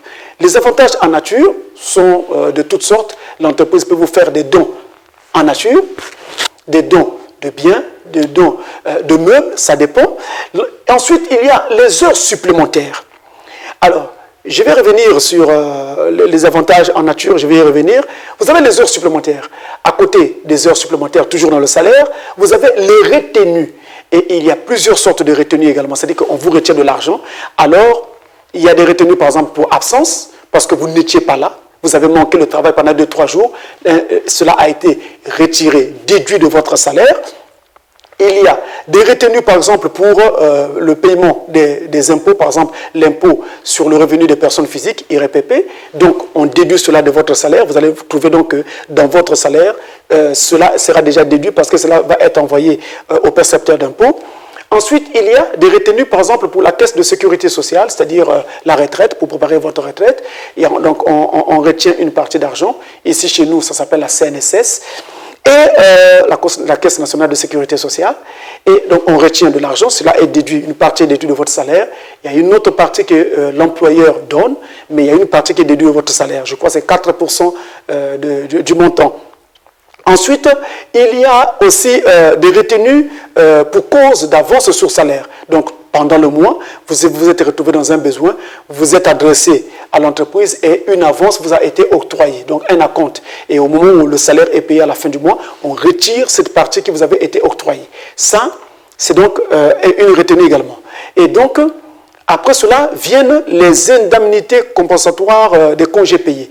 Lorsque vous avez un congé que l'entreprise, par exemple, rachète, des choses comme ça. Donc, on peut racheter votre congé et une indemnité donc vous est allouée par rapport à cela. Et donc, c'est la somme de tout ça qui fait votre salaire. Maintenant, au moment où on va à la caisse, au guichet ou à la banque pour percevoir son salaire, eh bien, on va percevoir ce qu'on appelle le net à payer. Maintenant, on ne paye pas la dîme sur le net à payer. Il y a d'abord un travail de fouille, ou j'ai presque envie de dire de sarclage, si nous parlons le langage des agriculteurs, qui doit être fait pour être sûr de payer la dîme correctement. J'en viens. Les avantages en nature qui vous ont été octroyés, ça, on ne paye pas la dîme là-dessus. Je prends un cas. Si l'entreprise vous a fait le don d'un téléphone, d'une voiture, d'une maison, il vous en a fait don, vous ne payez pas la dîme sur ce bien-là. Mais par contre, vous ne payez pas la dîme sur ce bien, mais le jour que vous n'en auriez plus besoin et que vous le vendrez, en ce moment-là, vous aurez à payer la dîme sur le montant de cette vente. Mais dans l'instant en cours, il n'y a pas une dîme à payer sur ce montant-là. Il y a les retenues pour absence. On vous a retiré de l'argent parce que vous n'étiez pas là. Il n'y a pas une dîme à payer sur l'argent qui a été retenu pour absence. Parce que cet argent-là, vous ne l'avez pas gagné. Vous ne l'avez pas travaillé. Vous n'avez rien fait pour ça. Donc, on ne paye pas la dîme sur les retenues pour absence. Maintenant, par contre, pour l'impôt qui concerne les IRPP, l'impôt sur le revenu des personnes physiques, pour cet impôt, il y a une dîme à payer. Parce que quand vous payez l'impôt, c'est votre devoir en tant que citoyen vis-à-vis de l'État. Mais quand vous payez votre dîme, c'est votre devoir en tant que chrétien vis-à-vis de Dieu. Dieu étant au-dessus de l'État, il n'est pas concerné par ce que vous faites avec votre État. Ça, c'est vous et votre État. C'est vous et votre gouvernement. C'est vous et votre pays. Dieu ne vous dit pas de ne pas payer. Dieu vous encourage d'ailleurs à respecter les lois de votre pays. Mais Dieu n'est pas compté là-dedans. Donc, ce n'est pas parce qu'on m'a retiré tant pour l'impôt que moi, je dois déduire cela du calcul de ma dîme. Non, cela doit être induit dans la dîme. Cela doit être pris en compte au moment du calcul de la dîme, comme si je l'avais effectivement perçu. Parce que tenez-vous bien, je pouvais percevoir mon salaire en totalité et qu'ensuite l'État me dit, le gouvernement me dit, maintenant après avoir perçu ton salaire, va faire la queue pour payer l'impôt. Or, beaucoup de citoyens ne paieront pas l'impôt dans ce contexte-là. Et il y aura donc un manque à gagner pour les États du monde. Voilà pourquoi dans la plupart des systèmes du monde, l'impôt est déduit à la source. On le retire à la source pour éviter justement des fuites comme ça au niveau du fisc. Donc, vous n'aurez pas à aller payer vous-même, l'impôt est directement déduit. Alors, si vous devriez aller payer vous-même, mais qu'est-ce que vous faites? Vous payez d'abord votre droit à Dieu, et c'est après que vous allez payer votre loyer, vous payez l'électricité, vous payez votre impôt. Ce n'est pas parce qu'il est déduit en avance, déduit à la source, retiré à la source, que vous n'avez pas à calculer cela dans la dîme. Il doit être pris en compte lorsqu'on calcule donc la dîme. Et vous allez vous rendre compte que beaucoup d'enfants de Dieu payent très mal leur dîme. Et ils se demandent pourquoi ils ne sont pas bénis. Suivez-moi très bien. Donc, l'impôt doit être pris en compte lorsqu'on calcule la dîme. Comme si on avait perçu cet argent et comme si on l'avait encore en main. Maintenant, il y a les retenues pour raison de retraite, donc la Caisse nationale de sécurité sociale. Si on vous a retenu de l'argent pour cela. L'argent qui vous a été retenu pour préparer votre retraite, vous avez deux possibilités. Soit vous payez la dîme sur cet argent en le prenant en compte comme si vous l'aviez encore avec vous maintenant, tout comme vous pouvez décider de ne pas payer la dîme sur cet argent-là. Pourquoi? Parce que si vous décidez de payer la dîme sur l'argent qui est pris pour préparer la retraite, maintenant que vous payez la dîme de votre salaire du mois en cours, cela signifie qu'au moment où vous percevrez l'argent de votre retraite, si Dieu vous permet de vivre assez longtemps, vous n'aurez plus de dîme à percevoir sur cet argent-là. Sauf qu'il faut prendre en ligne de compte un aspect. C'est que dans l'argent que vous allez percevoir là-bas, il n'y a que 4% de cet argent sur lequel vous avez déjà payé une dîme. Le reste, c'est l'argent que donnait l'employeur. Donc sur ce reste-là, il y aura une dîme à payer. C'est-à-dire sur le reste du pourcentage. Ça doit faire, je crois, 96%. Il y aura une dîme à payer. Voyez-vous? Alors au lieu de s'embrouiller comme ça avec tout ça, vous pouvez choisir de payer à la fin. Mais vous pouvez aussi choisir de payer maintenant. Donc si vous payez maintenant, au moment où vous percevrez l'argent de votre retraite, vous déduirez 4% pour mettre à côté et vous payerez votre dîme sur le 96% de l'argent que vous percevrez chaque fois. Si vous payez maintenant, c'est comme ça que ça se passera. Mais si vous ne payez pas maintenant, alors, lorsque vous percevrez l'argent de votre retraite un peu plus tard, vous payerez la dîme sur cet argent-là à 100%, c'est-à-dire sur la totalité du montant. Ça, c'est sur la CNSS. Maintenant, sur les revenus, plutôt les retenues pour avance sur salaire, donc ce que vous avez pris comme acompte au niveau du travail. Dans ce cas-là également, vous payerez la dîme comme si on ne vous avait rien retiré. Parce que c'est vous qui avez fait un acompte. Sauf si, au moment où vous avez fait cet acompte-là, vous avez payé votre dîme sur cet acompte et ensuite, quand le salaire vous est donc reversé à la fin du mois, alors vous déduisez d'abord, vous écartez d'abord le montant de la déduction, de l'avance sur salaire, parce qu'une dîme a déjà été payée là-dessus, et vous ne payerez votre dîme que sur le reste, mais pas sur la déduction, là, parce que vous avez déjà payé la dîme là-dessus. C'est le même principe qui se passe lorsque vous allez pour faire un emprunt bancaire. Donc, vous allez à la banque, vous demandez que la banque vous fasse un prêt. La banque vous donne de l'argent, peu importe le montant. Vous avez le choix de payer la dîme sur la totalité du montant que la banque vous a alloué, ou alors de ne rien payer du tout. Dans ces conditions-là, parce que la banque va commencer à faire un retrait chaque mois sur votre salaire. Admettons qu'ils prennent par exemple 20% de votre salaire chaque fois.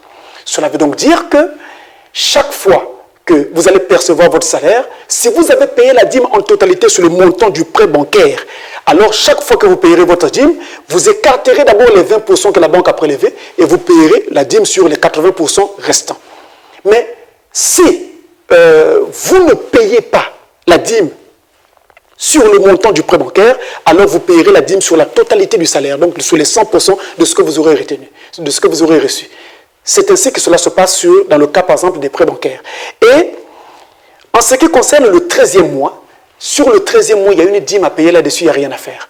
De la même chose également sur les primes exceptionnelles. En tout cas, tout ce qui est prime, il y a une dîme à payer là-dessus.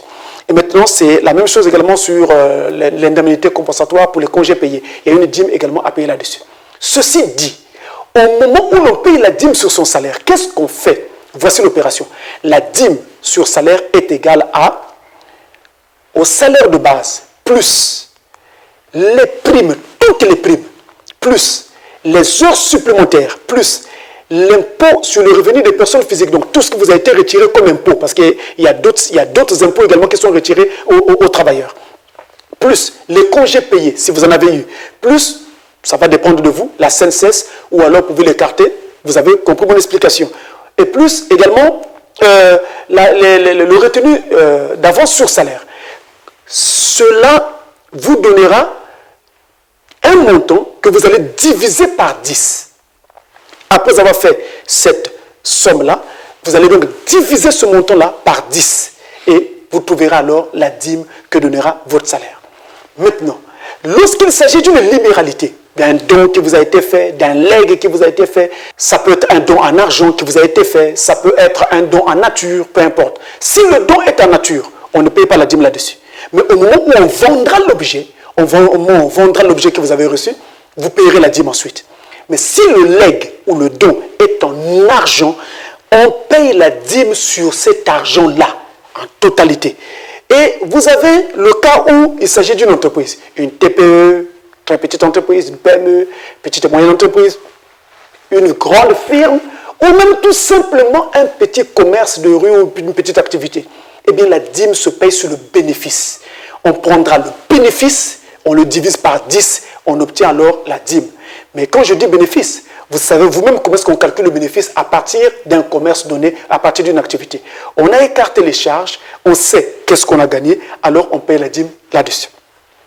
Maintenant, notez ceci. Pourquoi je parle d'entreprise? Parce qu'une entreprise paye la dîme tout comme un individu paye la dîme. Un individu, c'est une personne physique. Une entreprise, c'est une personne morale. Selon la parole, les personnes physiques et les personnes morales payent toutes les deux des dîmes. Il faut payer les dîmes. L'homme paye la dîme, l'entreprise également paye la dîme. Alors, je vous amène dans le prophète, dans la prédication, par exemple, se ranger du côté de Jésus. Se ranger du côté de Jésus, ça a été prêché le 1er juin 1962. Au paragraphe 1, Frère Madame dit ceci. Quelque part à Louisville, où l'on mange d'habitude, et ça s'appelle, voyons, restaurant Dog Patch. J'en ai pris un aujourd'hui. Lorsque quelqu'un y mange, Ils prennent alors l'argent qu'on leur a payé et ils envoient la dîme à l'église, au tabernacle, au Branham Tabernacle actuellement. C'est quelque part au 319 rue West Jefferson. Je pense que c'est pour cette raison que Billy a placé cela ici. C'était afin qu'on puisse s'en apercevoir. C'est très bien. Vous voyez, cette entreprise-là, ce restaurant, paye sa dîme sur chaque assiette servie. Et de la même façon, sur chaque service rendu par une entreprise, une activité quelconque, il y a une dîme donc à payer.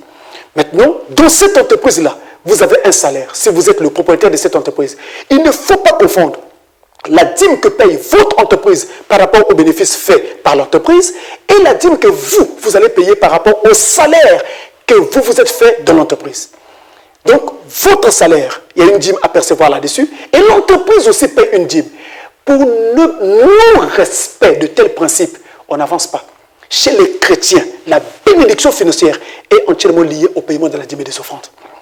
Maintenant, lorsque vous êtes dans une entreprise comme ça, elle est votre propre entreprise, vous avez payé votre dîme, la dîme de l'entreprise. Vous avez aussi payé la dîme qui vous concerne personnellement sur votre salaire. Le mois court encore, vous retrouvez en besoin d'argent. Vous allez mettre la main dans l'argent de l'entreprise, parce que les chefs ici, surtout en Afrique, font comme ça. Vous mettez la main dans l'argent de l'entreprise pour vous servir. Eh bien, vous devez savoir que la main que vous avez mise là, vous avez aussi une dîme à payer sur cet argent que vous venez de vous octroyer encore. Parce que c'est une façon de grossir votre salaire ou de changer le montant de votre salaire. Donc, ne trichez pas avec Dieu. Ou alors, faites-vous un salaire convenable pour éviter de pouvoir aller toucher encore à l'argent de l'entreprise en cours de mois. Voilà comment cela se passe. Maintenant, au moment où on paye cette dîme-là, cette dîme est payée à l'église à laquelle on appartient. L'église dont on croit être membre. C'est à cette église-là qu'on donne cette dîme. C'est elle qu'on appelle la maison du trésor.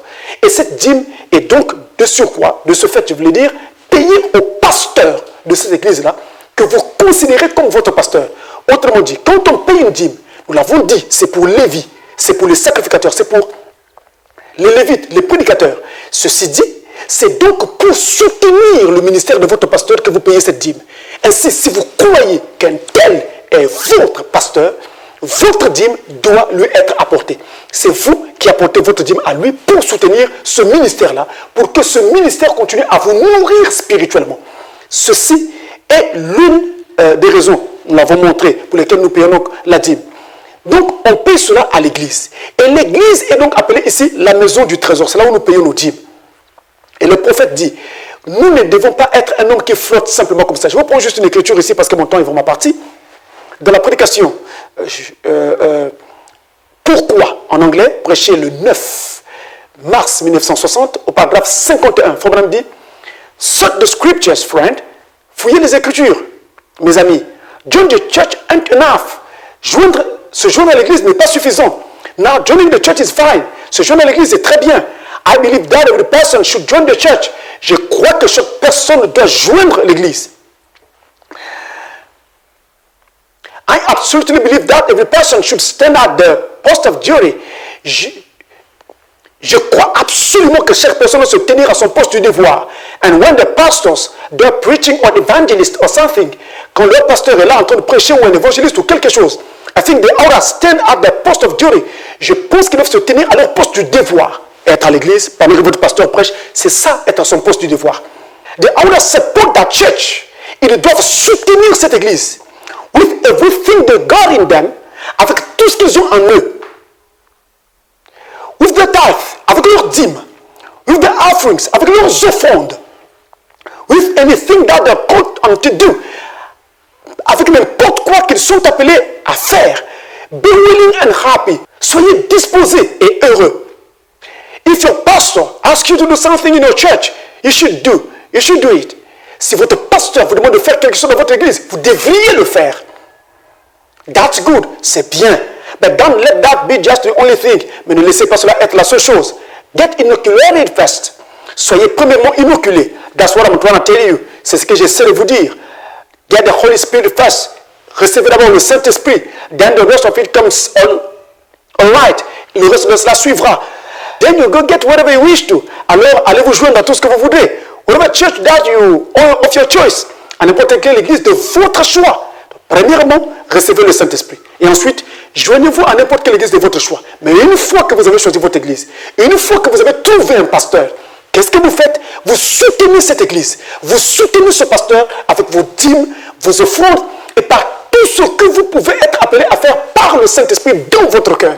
Vous le faites. S'il y a également quelque chose que le pasteur vous demande de faire, comme par exemple dans le cas de la construction d'une église ou dans le cas d'une action à mener pour soutenir telle ou telle campagne, telle ou telle mission, telle ou telle chose, eh bien, vous devriez être disposé à le faire parce que c'est ainsi que vous accomplirez pleinement la volonté de Dieu. Vous voyez que c'est ce que la parole de Dieu nous demande. Nous payons notre dîme à l'église, nous payons notre dîme à notre pasteur. Ceci dit, lorsqu'on paye sa dîme, on peut mettre cette dîme directement dans l'offrande, dans le panier de l'église. On peut aussi donner cette dîme à main propre au pasteur, donc à votre pasteur. Vous lui donnez votre dîme à main propre. Cela se fait. À l'époque de Frère Branham, cela se faisait, il le faisait, il l'acceptait des mains des gens. Mais, s'il arrivait que le pasteur n'habite pas dans la même localité que vous, il n'est pas dans la même ville que vous, il n'est pas dans le même pays que vous, mais vous croyez ce ministère-là, vous vous sentez béni par ce ministère, vous vous retrouvez sous ce ministère, eh bien, la distance ne veut rien dire. Parce que vous voyez bien que malgré la distance, votre âme est bénie par la parole. Donc, vous avez besoin de continuer à être sous un ministère comme ça qui bénit votre âme. Qu'est-ce que vous faites alors? Eh bien, vous ferez exactement la même chose. Vous continuerez à soutenir ce ministère-là. Vous vous mettrez à soutenir ce ministère qui bénit votre cœur parce que c'est ainsi que votre âme est en train de s'épanouir. Vous sentez tout de suite la différence quand vous écoutez la parole sous ce ministère-là et quand vous allez ailleurs. Vous sentez tout de suite la différence. Et vous vous rendez compte que là, c'est différent. Ici, je me retrouve. Ici, mon âme est bénie. Ici, mon âme se retrouve et épanouie. C'est cet épanouissement-là qui montre qu'il y a quelque chose que Dieu a fait pour que vous puissiez savoir, pour reconnaître que là, je suis à ma place. Là, je suis sous le ministère qui me convient. Mais quand il y a un ça ne va pas, quand il y a inadéquation entre ce qui est apporté et l'épanouissement de mon âme, en tout cas mon âme ne s'épanouit pas, je ne me retrouve pas, il y a un problème. Vous n'êtes pas forcément à votre place. Donc il faut rechercher là où votre âme se sent vraiment épanouie. Il y a même des cas où vous écoutez la parole quelque part un matin et après vous dites, il faut que je cours écouter tel ministre. Quand vous arrivez, vous écoutez, vous vous sentez beaucoup plus épanoui, beaucoup plus renseigné, beaucoup plus béni que ce que vous êtes parti écouter quand vous êtes parti vous asseoir quelque part. Qu'est-ce que cela veut dire? Cela veut dire que sous ce ministère qui bénit votre âme, si vous y restez, vous allez alors être mieux préparé pour l'enlèvement. Mais qu'est-ce qu'il faut donc faire? Mettez-vous sous ce ministère-là. La distance ne veut rien dire. À l'époque de Frère Branham, il avait des brebis un peu partout. Il avait des brebis à Sierra Vista. Il avait des brebis partout aux États-Unis, dans d'autres États américains. Il avait des brebis même en dehors du territoire américain. Et ces gens envoyaient leur dîme au Branham Tabernacle. Je vous prends un exemple ici. Dans la prédication, le prophète Élisée prêchait le 2 octobre 1956, le soir, paragraphe 45, Frère Branham dit ici. Je fais très bien. Not long ago, when Mr. Baxter and I were up, alors il n'y a pas longtemps que M. Baxter et moi étions là-haut, and I went into Northern British Columbia. Je suis allé dans le nord de la Colombie-Britannique, amongst the Indians, au milieu des Indiens, and I had a little meeting up there, et j'ai eu une petite réunion là-haut, come down with Brother Rasmussen, et nous sommes descendus avec frère Rasmussen, who is here, qui est ici, sitting right here now, qui est ici en ce moment, qui est assis ici en ce moment maintenant. We come back down through Calgary, and when we was in, nous sommes descendus au travers de Calgary, et quand nous étions là, Edmonton plutôt, and while we was at Edmonton there, the night of the service, et quand nous étions à Edmonton, la nuit du service, I was coming back from being hunting. Je revenais de la chasse. After we had a meeting, après que nous ayons eu la réunion, and stopped in, et je me suis arrêté là. Her husband met me there, very noble man. Son mari me rencontra là, un homme très noble. And he said, il parlait d'une sœur, donc il parle maintenant de son mari. And he said, et il dit, I just had a little thin coat on because it was early fall and was warm here yet. J'avais juste un par-dessus très léger parce que c'était le début de l'automne et il faisait chaud encore. Il faisait encore chaud. It was pretty cool in Canada. Il faisait déjà froid au Canada. He wanted to give me that overcoat. Il voulait me donner ce par-dessus, son par-dessus à lui. The man has never failed in the last 7 years to send tough money to support the missionary program that I'm supporting. Never. L'homme n'a jamais failli pendant ces 7 dernières années à envoyer l'argent de la dîme pour soutenir le programme que nous soutenons. Jamais. It's been a loyal man. Il a été un homme loyal. A good man, un homme bon. And standing there, that night he wanted to take off his coat and give it to me. Et debout là, ce soir, il voulait enlever son par-dessus et me le donner. I said, no, brother Gabel.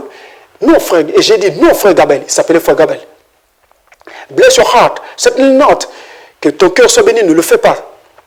And then, at Christmas time, he always sends a nice little cake or something to the kiddies. Et alors, à la Noël, il envoie toujours un petit gâteau ou quelque chose pour les enfants. Or little deli or something. Un petit chariot ou quelque chose. Just to be nice, juste pour être gentil. Not because it's no other way. Pas parce qu'il n'y a pas une autre façon de faire. But it's just that kind of a man. Mais c'est juste parce qu'il est ce genre d'homme. Justement, c'est pourquoi je vous disais que le paiement de la dîme est d'abord en fait une question de cœur. Il aimait Frère Branham. Il aimait le ministère de Frère Branham. Il croyait dans le ministère de Frère Branham. Il se retrouvait dans le ministère de Frère Branham. Alors, quoi qu'il n'habitait pas aux États-Unis, il habitait au Canada, mais le ministère de Frère Branham étant le ministère qui bénissait son âme, il n'a pas cessé d'envoyer sa dîme au Branham Tabernacle quand le Seigneur lui pourvoyait de l'argent. Tout le temps, il le faisait. Et Frère Branham nous en donne ici l'exemple. Frère Branham, dans le message, parle aussi d'un ami à lui qui habitait dans une autre ville que là où se trouvait le Branham Tabernacle. Ça devait être Philadelphie ou Chicago. Et qui n'avait pas la possibilité d'arriver au Branham Tabernacle tout le temps. Qu'est-ce qu'il faisait? L'argent de la dîme de là où il était, il économisait cela, petit à petit. Donc, quand il avait l'occasion maintenant d'arriver auprès de Frère Branham, qu'est-ce qu'il faisait? Il amenait tout un paquet. Et Frère Branham dit, un jour, il a même remis ça à Frère Branham dans la cour de l'église, entre deux cultes. Quand ils sont sortis pour un moment d'intermittence, dans la cour de l'église, il appelait Frère Branham à côté, il lui a remis cette dîme-là. Vous voyez, c'est ainsi que cela peut se faire. C'est scripturaire, c'est en ordre, contrairement à ce que nous pensons. Parce qu'aujourd'hui, les moyens que nous avons et qui sont mis à notre disposition sont plus larges que les moyens d'autrefois. On peut entretenir une brebis même quand cette brebis est à distance. Tous les moyens sont au rendez-vous pour cela. On peut même se voir, si on voulait faire un appel vidéo, on se voit, on se parle. Tous les moyens sont disponibles. Ainsi, ça dépend de l'appel de votre cœur, selon ce que votre cœur sent. Et notez bien, si votre cœur sent quelque chose, ou bien Dieu vous donne un appel pour quelque chose, tant que vous n'obéirez pas à cet appel-là, vous verrez que vous ne serez pas béni. Tout comme Israël, qui n'était jamais béni quand il se trouvait en dehors de sa patrie. Tant que vous n'êtes pas dans la ligne de ce que Dieu vous appelle à faire, au début, il y a un peu d'hésitation. Après, on se dit, mais mes amis, qu'est-ce qu'ils diront? Mes parents, qu'est-ce qu'ils penseront? Mais un tel, qu'est-ce qu'il pensera? La voie du salut n'est pas une voie qui consiste à dire un tel pensera quoi, un tel dira quoi. C'est une voie qui consiste à obéir à Dieu et de voir Dieu être alors à ses côtés et marcher avec nous et nous conditionner et nous préparer parfaitement pour l'enlèvement.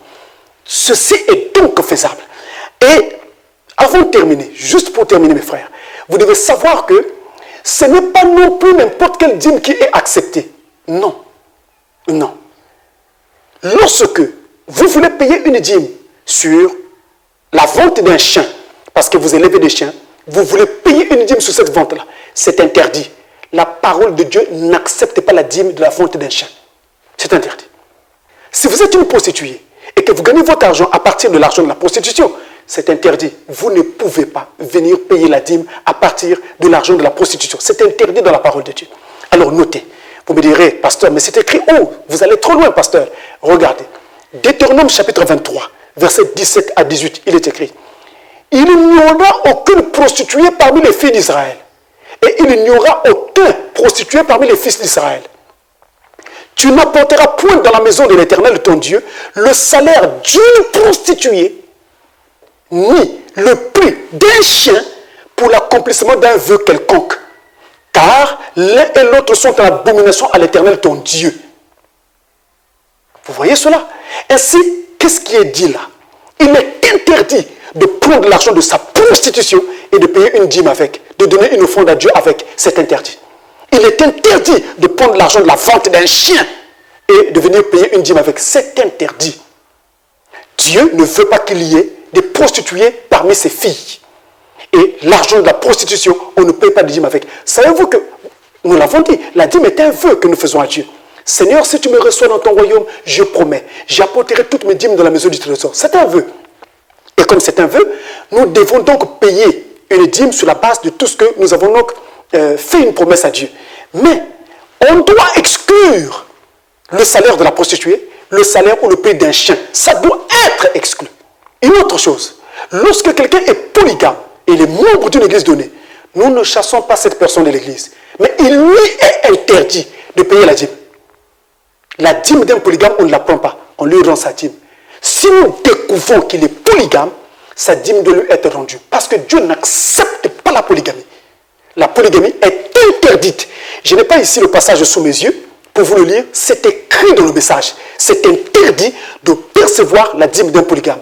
Si quelqu'un a payé la dîme, et moi, pasteur, je ne savais pas qu'il était polygame, il n'y a pas de problème.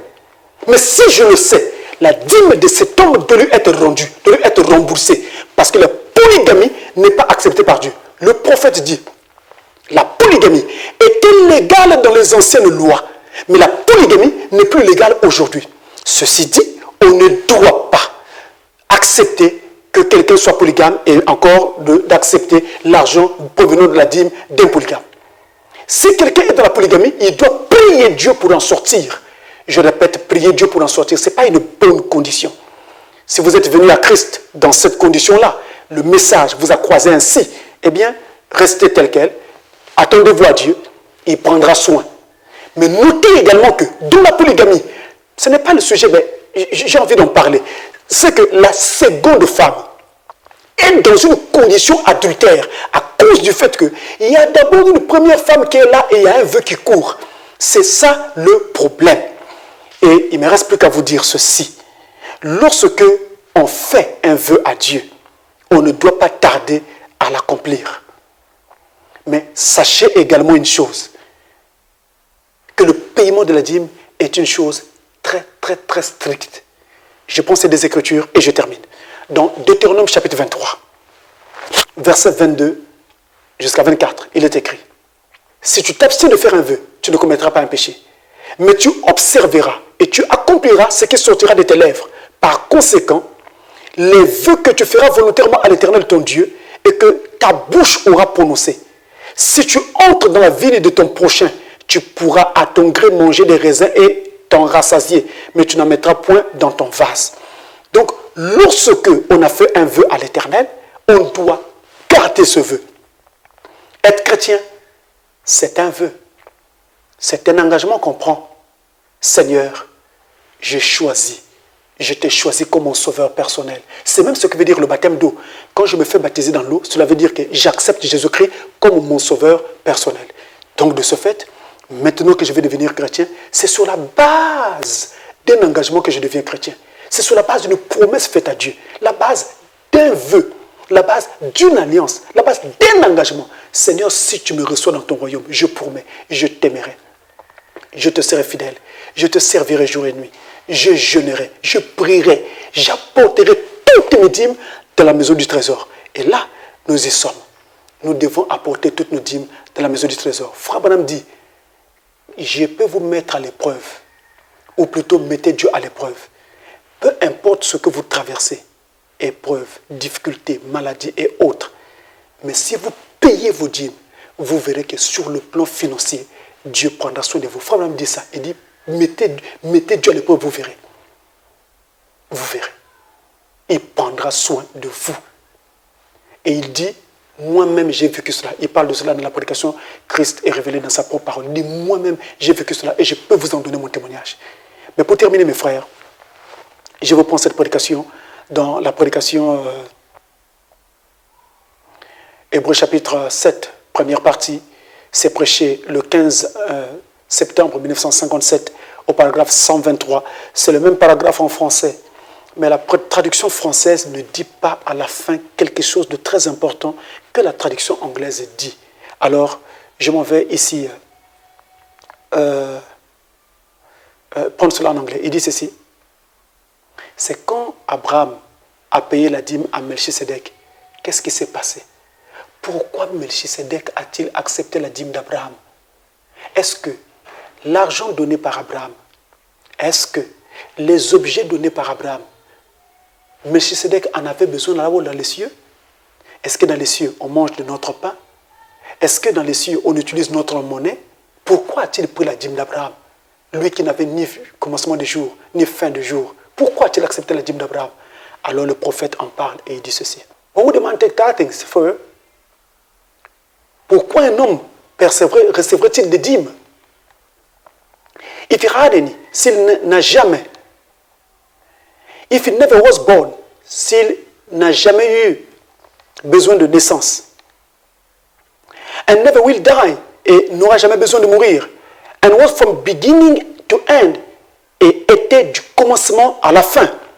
And never had no father or mother or descent, et n'a jamais eu de père, ni de mère, ni de descendance. And owned the whole heavens and earth, and all in it, et était le propriétaire de tous les cieux et de toute la terre et de tout ce qu'ils contiennent. Why would he take tithe? Pourquoi prendrait-il une dîme? Why would he ask Abraham to pay tithes? Pourquoi demanderait-il à Abraham de payer des dîmes? Suivez maintenant. You see what a strict thing it is to pay tithe. Vous voyez quelle chose stricte c'est que de payer la dîme. Ça, la traduction française ne le dit pas. Vous voyez quelle chose stricte c'est que de payer la dîme. Tithing is right. Payer la dîme est correct. Every Christian is duly bound to pay tithe. Chaque chrétien est lié par le devoir de payer la dîme. That's right, c'est correct. Never has been changed. Cela n'a jamais été modifié. C'est un sceau du prophète de lâche. Alors, ceci est dit. Tout le conseil de Dieu vous a été donné. En tout cas, j'ai envie de dire que tout ce que vous deviez savoir, le nécessaire là-dessus, a été donné. Vous me direz peut-être, mais pasteur, vous ne nous avez pas parlé du 1/5.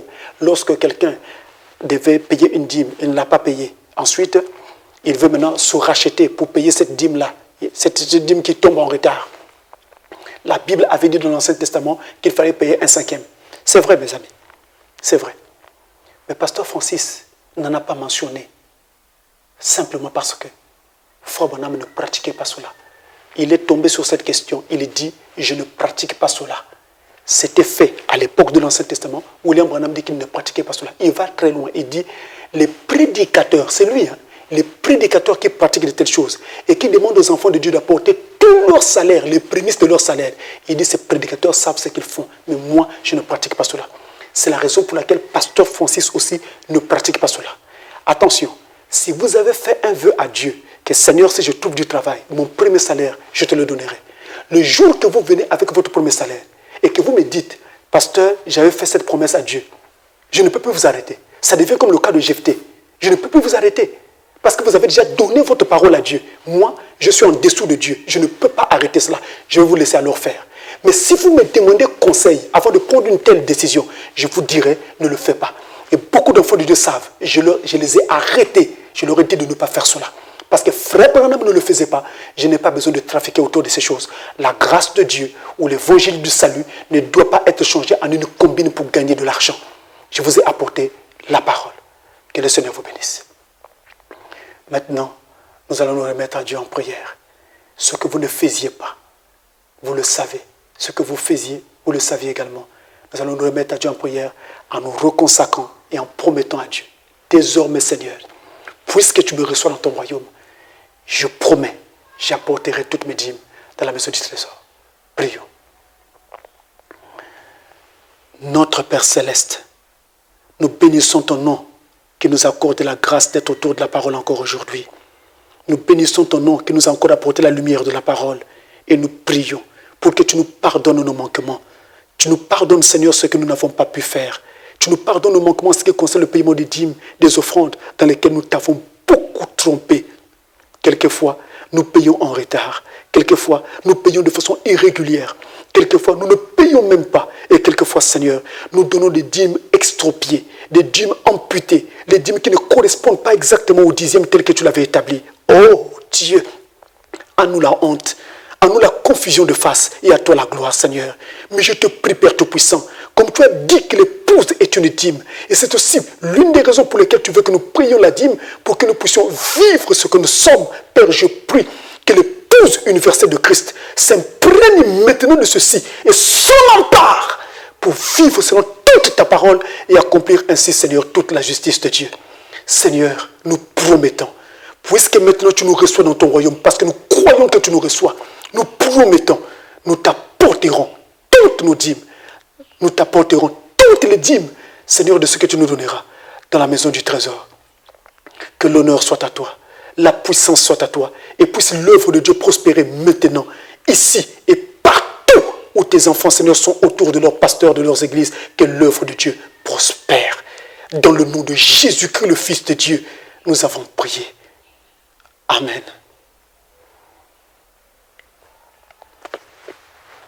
Alors que le Seigneur vous bénisse richement et puisse le Saint-Esprit aider chacun de nous sur la base de tout ce que nous avons entendu pour passer automatiquement à l'action. Que Dieu vous bénisse.